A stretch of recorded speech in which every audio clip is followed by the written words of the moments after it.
I've sold a property at the split level on Law Street last year. But that house is definitely, it's a single, it's nicer.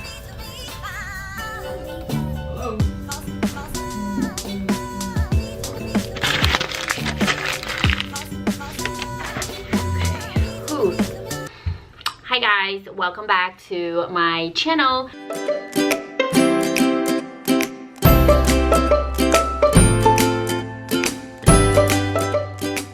So in today's video, I am going to go over my daily routine. I've made the same video a year ago, but I think, you know, it's been a while, so there's a few things that has been changed in my daily routine and the things that I've been doing lately. So I'm just gonna go over, you know, with you guys in this video.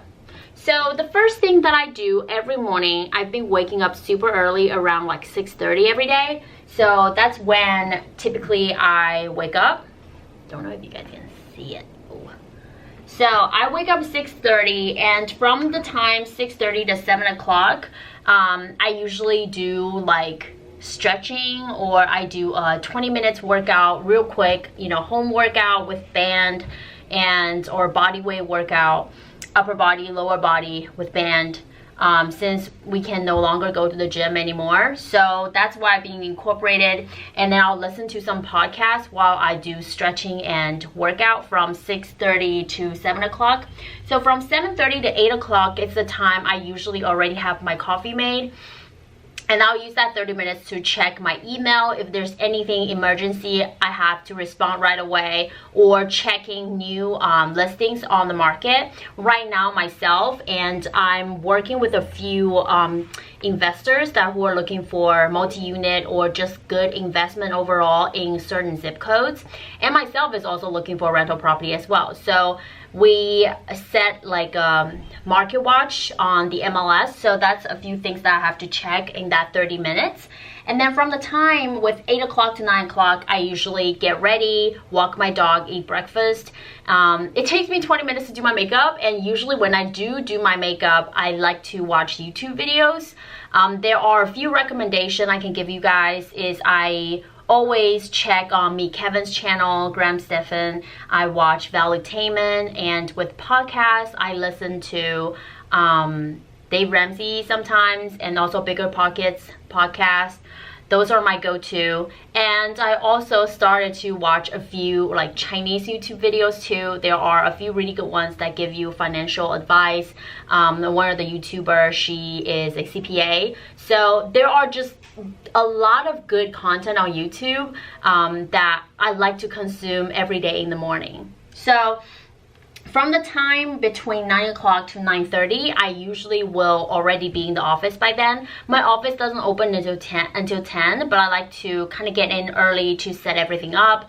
And the first thing I do when I get to my office is to write down on a piece of paper. I have like a booklet, and then I'll write down the top like 10 things I have to do during the day, and then I usually will just kind of cross it off. If somebody I need to call right away, if something that I have to upload right away, so I just make sure I write that down first thing in the morning when I'm in the office, and then cross that off. Besides doing the to-do list, I also download the fresh expire list with Vulcan. That's the first thing I did in the morning when I check my email and the new listing too. I check the new expires. So I had that downloaded into my Vulcan 7, and then that will automatically goes into my Mojo. So I typically calling those first day or two fresh expires early in the morning around 9:30. So I just kind of get that out of the way. To be honest, I never am a big fan of calling expires. I always loved follow-up calls and calling cold my farm and for sale by owners.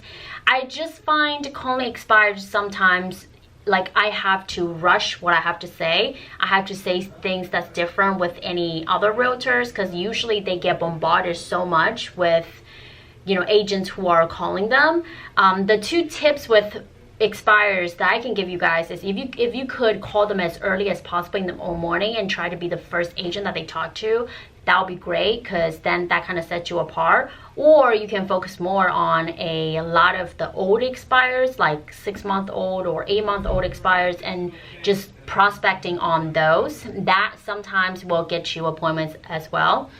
From the time with 10 o'clock to 11 o'clock, that's my time I have to set for my follow-ups. Depending on how many follow-ups I have in that day, usually 1 hour can cover me over 25 to 30 follow-ups, depending on how long my follow-up seller talked me on the phone. If it's all voicemail, it usually takes about an hour and it'll be all done. But if they are actually thinking about selling or they have questions, I have to set up an appointment, that will take a lot longer. So moving on to from 1:30 to 2 o'clock, it's usually when we eat dinner in the office. And then from 2 to 3, I set that time apart for my listing appointment. So when I set my listing appointment, I always go for 2 o'clock in the afternoon or 7 o'clock in the evening. So if they have a typical 9 to 5, then I'll set at 7. But if they don't have a typical 9 to 5, then I'll set for 2 o'clock in the afternoon.